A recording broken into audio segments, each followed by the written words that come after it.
Okay, YouTube, yeah, we got the bedside panel in. There's my deck light, and you can see this one up here. If I turn that off, the deck light alone lights up, and then if I turn that switch on, I get this overhead light as well. So I can turn that on and off here, and then I can also turn it on and off from the dash. I got my little storage compartment here.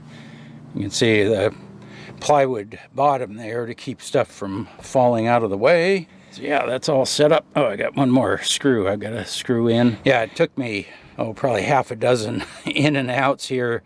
I don't think I've ever tried putting in all the screws at the same time. And I had a little trouble with these. These used to be the plastic push pins. I had to drill those out and put threaded inserts in there. You've got 6 of these screws, and then you've got these 2 here, and then those 2 screws.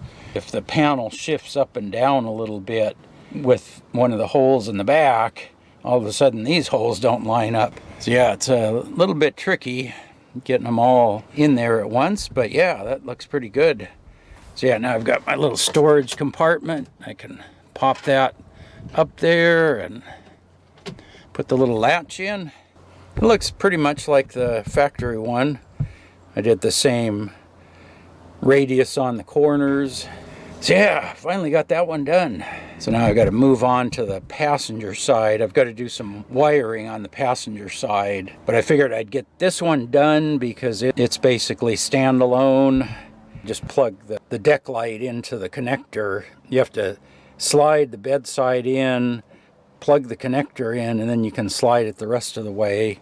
So I have 2 wires inside the deck light that come off the bulb, and then that plugs in up here, and then those wires run up to the overhead light. So if I need to get in the back of the truck, I can just turn this light on and off. Yeah, so anyway, we're halfway done here. I've got the driver's side finished, my little storage compartment, and the reworked deck light. It should be a lot more usable up here. That was why I wanted to relocate it. And yeah, that'll be really nice, easy to get to, and then the new lens on there. And then I've got my storage compartment, so the driver's side is finished. I can just leave this bolted up and I don't have to get in here.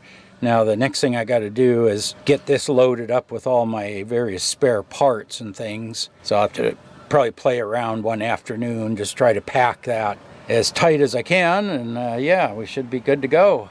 If you have any questions, post up in the comments section down below. And as always, thanks for watching.